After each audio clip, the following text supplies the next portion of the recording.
Assalamualaikum warahmatullahi wabarakatuh. Sampurasun, barudak anu balager, wilujeng tepang deui sareng Ibu dina materi basa Sunda nyaeta ngeunaan carpon Sunda. Carpon nyaeta singkatan tina carita pondok.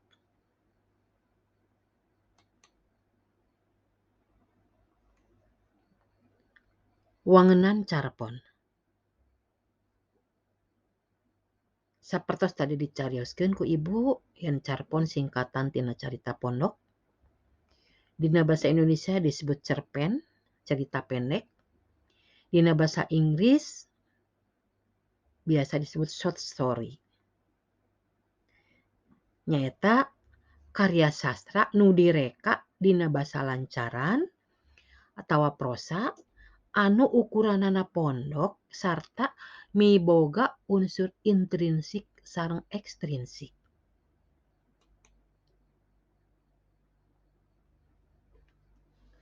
Unsur-unsur carpon. A. Unsur intrinsik carpon nyaeta unsur nu ngawangun carpon. Hiji, jejer atawa tema nyaeta hal-hal anu patali jeung gagasan anu ditepikeun pangarang dina karyana. Nu kadua nyaeta palaku, tokoh anu ngalalakon dina carita. Nu katilu latar, nyaeta tempat jeung waktu kajadian eta carita. Kaopat, galur atawa alur, nyaeta jalana carita atawa runtuyan kajadian dina carita. Nu kalima, pusir sawangan, nyaeta sawangan nu dipake ku pangarang minangka sarana pikeun midangkeun tokoh kajadian jeung latar. Nu kagenep, amanat nyaeta pesen anu hayang ditepikeun ku pangarang ka nu maca.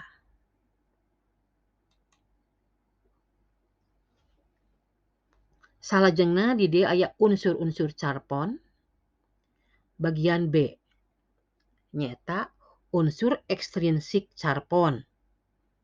Ieu aya patula patalina jeung unsur luareun carpon.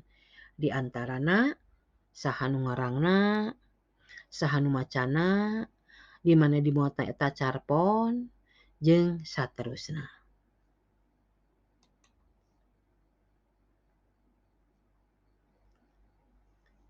Naon ciri-ciri carpon?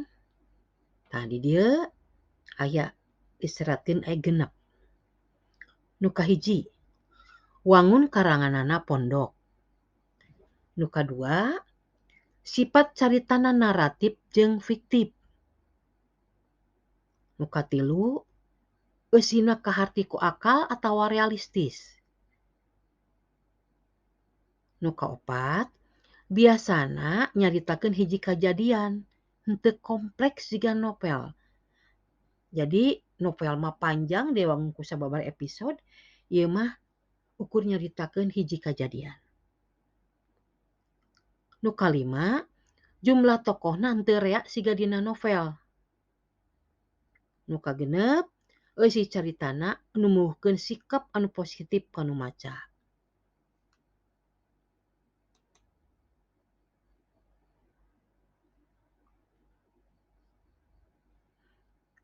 Kumaha cara-carana atau lengkah-lengkahna ngarang carpon? Di dieu aya gurat badagna lengkah-lengkah ngarang carpon. Nu kahiji, neangan ide atawa neangan ilham. Nu kadua, nangtukeun jejer atawa tema. Nu katilu, nangtukeun palaku atawa tokoh. Nu kaopat, nangtukeun latar atawa setting. Nu kalima, nangtukeun galur atawa plot. Nu kagenep, nangtukeun pusir sawangan atawa point of view.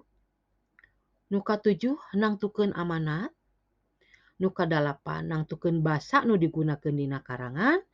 Nu kasalapan nangtukeun judul.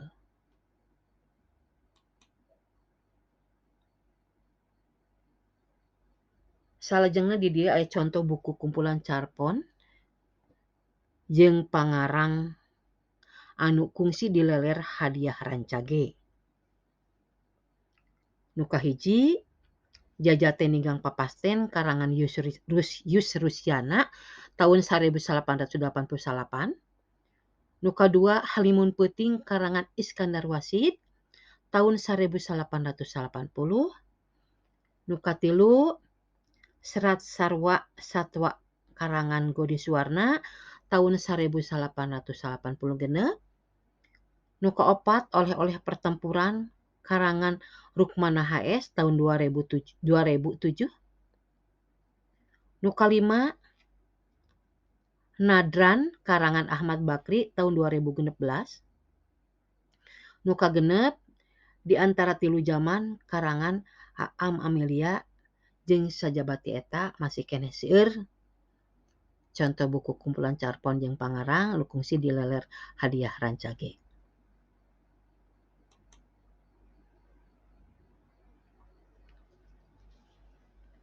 Rupina sakitu anu kapihatur. Hatur nuhun kana perhatosanana. Mugia aya mangfaatna kanggo urang sadaya. Wabillahi taufik wal hidayah. Wassalamualaikum warahmatullahi wabarakatuh.